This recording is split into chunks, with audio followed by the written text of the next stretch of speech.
Sense. I'm the only one that can die right now. Sheep healer here. Kill sheep. Kill. Kill. Crying. Got him.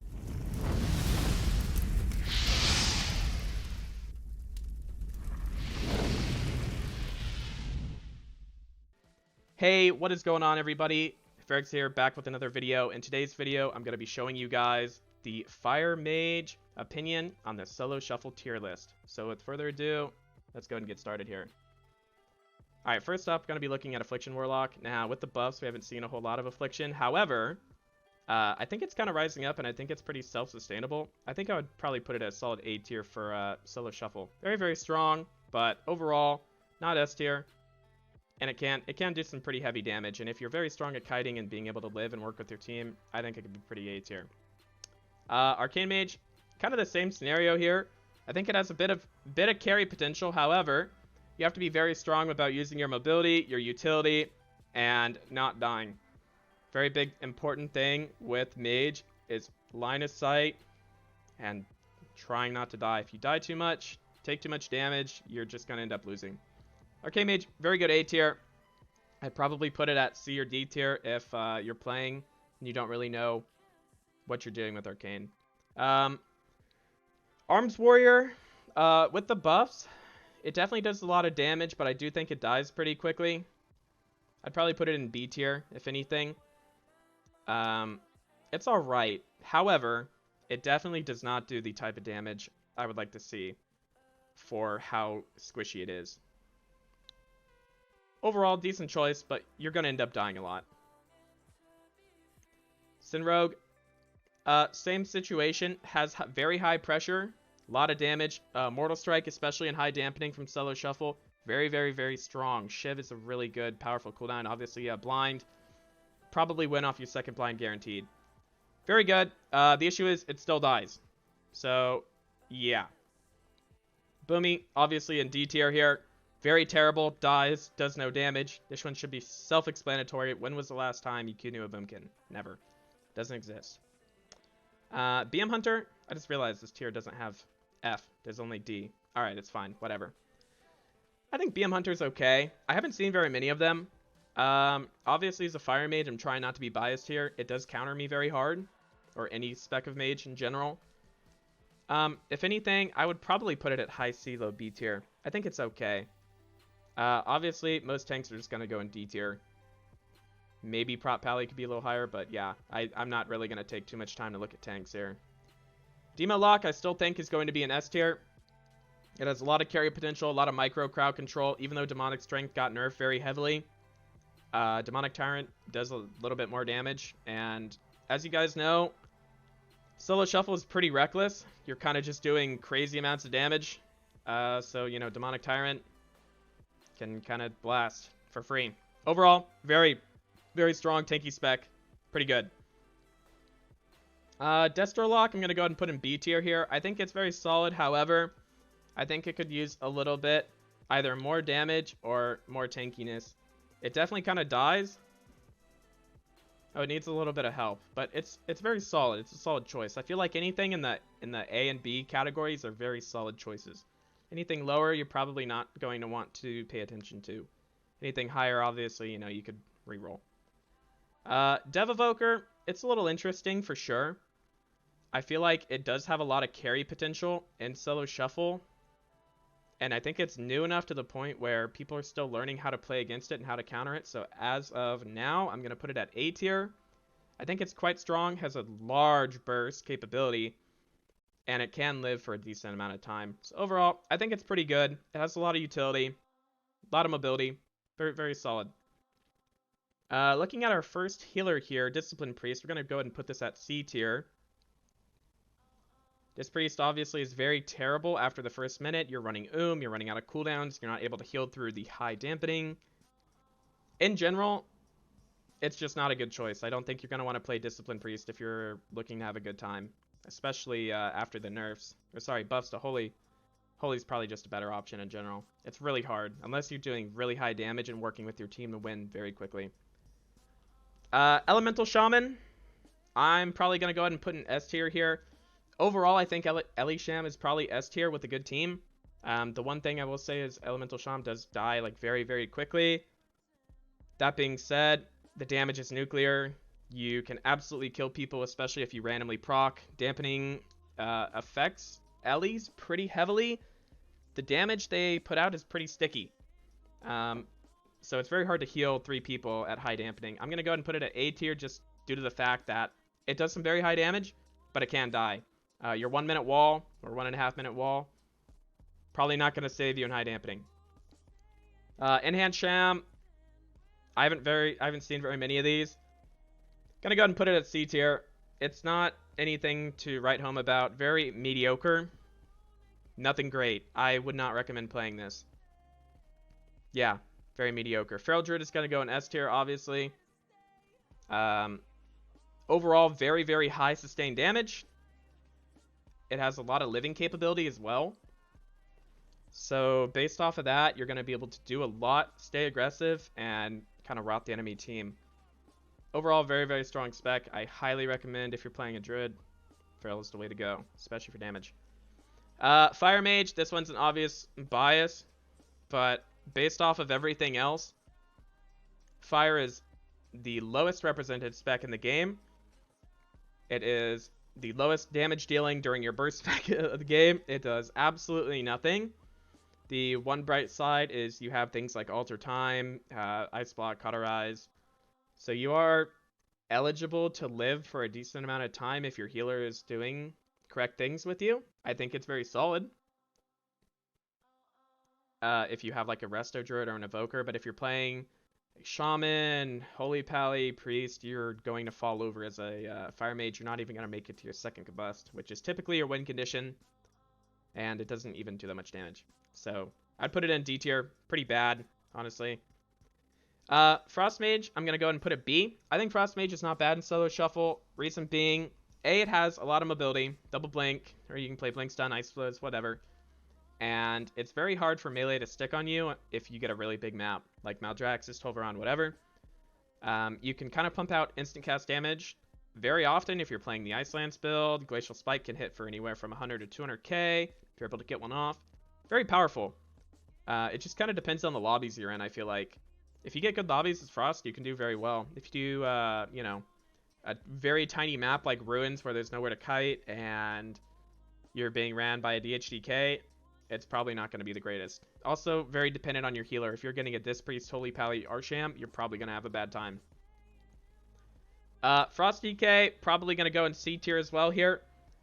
Very mediocre. I haven't seen a whole lot of it. They kind of have their one-shot with like the grip and then the blind. And that's pretty much all it does. Obliterate's kind of hit a little hard, but they don't really do anything other than that. Very mediocre. I would not recommend playing Frost DK in solo shuffle. Fury Warrior, I'm probably also going to go ahead and put it C tier here. It's at best. The greatest thing it brings is the high Immortal Strike, but now that it can't be refreshed, Slaughterhouse just isn't that great. You have like your Avatar and your huge pump, and after that, you're pretty useless. It just kind of lacks compared to arms.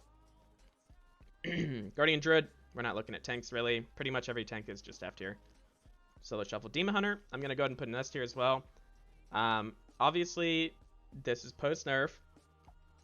I still think Demon Hunter has a lot of carry potential. The same kind of techniques apply when you're playing Demon Hunter. You're stepping on the gas, and eventually in high dampening, Metamorphosis is just unhealable damage. So if you're playing big meta or you get to a second meta, even, you're probably just going to end up killing something with the hunt or just random damage. So it doesn't realistically matter, but there are a lot of Demon Hunters, pretty much one in every lobby I've seen. They're very good. They have a lot of carry potential. They die a little bit easier now post nerf, but overall, very, very strong for solo shuffle. Holy Priest, I think I'm going to go ahead and throw in B tier here. Pre-changes, I'd probably put it at C to D, probably D tier, but the changes have made its throughput a little bit better, and Serenity is now able to kind of heal through a little bit more of that burst damage, which is good. They definitely needed that. I think they could use a little bit more tuning, maybe unnerfing Chastise, or just giving some overall healing in general there. Would bring it up to where the other healers are. Holy Pally, I'm going to go ahead and throw it A tier here. I think this one could definitely be B tier as well. And remember, guys, this is strictly solo shuffle. If this was a 3v3 tier list, I'd probably put it at C to D tier. It is not good. However, Pally is one of those healers currently in solo shuffle that you can really... it's very lobby dependent. If you're eligible to play melee wings, it's going to be a good lobby for you. If you can't play melee wings and you're fighting a bunch of casters, you're probably going to have a bad time. However, melee wings is pretty strong. You can stay aggressive for the first minute of the game with freedom, bop, sack, bubble, trinkets, everything. You have a lot of pressure to kill. The issue is if you don't kill in the first minute or two, you're probably going to end up losing his Holy Pally. Given that most shuffle rounds go anywhere from 1 minute to 2 minutes, I would say... Overall, I think Pally is a very high B, low, or, regular A, maybe high B, low A, high B. It's good. It just kind of depends on your lobby. Maybe we'll move it at the top of B here. It's good, but not as good as the other healers. Marks Hunter, I'm gonna go ahead and probably put it C tier here. I think it's very mediocre. You have your one shot, and that's pretty much all you have. That's about it. It dies very quickly, and if you don't kill something with double tap rapid fire, you are dead. Mistweaver is also gonna go in C tier here. It needs a whole lot of help. The one cooldown it has is Cocoon. If you Cocoon incorrectly or whatever happens to it, you're just going to fall behind. Mistweaver is not good. Outlaw's probably a solid B tier. It kind of depends if you have tier pieces or not. Tier pieces increases damage a lot. It's very, very solid, but nothing crazy about it. Press Evoker is going to go in S tier here. Does a whole lot of damage, whole lot of healing, whole lot of crowd control. Holy Ward, the Nullifying Shroud is really, really good, especially if you're using it to maximum potential. Very strong, very powerful. Overall, I think it's one of the better healers. It has very good mana preservation and can do really well in dampening. Prot Warrior, we're not counting here. Prot Pally, we're not counting. Arsham's a little interesting. I feel like Arsham's actually pretty good at stepping on the gas here and enabling your team to win the game quickly. However, there are lobbies where it has a little bit of issues. Especially into cleave lobbies, Shaman can die, right? Arsham just kind of falls over. So if you're getting like a solid lobby with a bunch of casters who are able to shear ground and play really aggressive, I think Shaman is great. Probably one of the better healers. If you're getting a full melee cleave lobby, like, you're just going to have a bad time. So I would say it's, low A, high B. Rest Druid also is going to go in S tier here for healers. Druid and Evoker kind of have made their stance with the kind of the strong healer and solo shuffle. They do very, very good in dampening, very good mana preservation, all around very, very strong, I think. Super, super good. If you're trying to play a healer, I would play Evoker or Druid in solo shuffle every day of the week. Rep Pally is a little bit of an interesting one with the changes. I've definitely started to see a lot more of them. They still have the same issues of lack of mobility and they die. However, their damage is just unbelievable. So if they end up catching you in a Hodge with no trinket and they get cross, or randomly press Divine Toll and Final Reckoning, you could just randomly die. I'd put them in a solid A tier. Don't listen to the rep player Copium. I think they're very good. If you're using your mobility correctly, it's a very good spec. Shadow Priest, I'm going to go ahead and put in S tier, even though the changes have kind of tune them down a little bit. They are still quite strong, I would say, and they have the same kind of kill windows and kill pressure they have had. They do a little bit worse than the melee cleaves now that Focus Will is nerfed by 10%. But other than that, they're still playing the game as they were normally. Damage is high, they have a lot of crowd control, a lot of utility, and a lot of carry potential. Shadow Priest is definitely one of the better ones, I think. Subrog is trash can right now. We're going to go ahead and put that in C tier. It does absolutely nothing except for stun bot for your team. That's it. That's all it does. It's just not good. Yeah, it's not. I haven't seen very many survival hunters, although I have heard that tier on survival and a good survival player can make it do a whole lot of damage, and they just got buffed as well. So we're going to put it at a safe B tier here. It's probably decent. Probably pretty good. Does a lot of damage, probably dies. Unholy DK, I think we're going to go ahead and throw this in S tier as well. Maybe it doesn't have necessarily as much carry potential as some of the other ones in S tier, but as of the changes that have kind of brought them down, it's kind of inherently brought DK up. Damage has stayed the same. It has a lot of pressure, huge amounts of micro crowd control, and it can't really die until like deep dampening, unless you're playing a melee cleave. It's pretty immortal against casters. That's very strong. Vengeance DH is not here. I'm probably going to go ahead and throw Windwalker here at S as well. A good Windwalker monk is able to get in, do their damage, get out, and be gone. And that's it. That's pretty much the Windwalker go. And at some point in dampening, or when you're out of cooldowns, Leg Sweep, no trinket, Serenity, you are dead. Maybe we might be able to move them down into A tier here. I would say, if anything, they're probably the lowest S tier and probably the highest A tier. I'm actually going to put them in A, I think. But overall, even with the changes, they do really crazy damage. Like, it's just so crazy that, like, you're just going to have a really bad time if you fight a Windwalker and you're trading incorrectly. If you're trading correctly, I think Windwalker is tolerable. But other than that, the Leg Sweep goes are very, very scary. And, yeah, I believe that's it.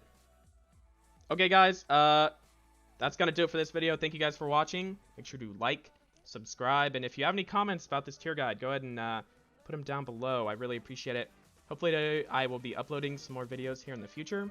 And thanks for watching, and peace out.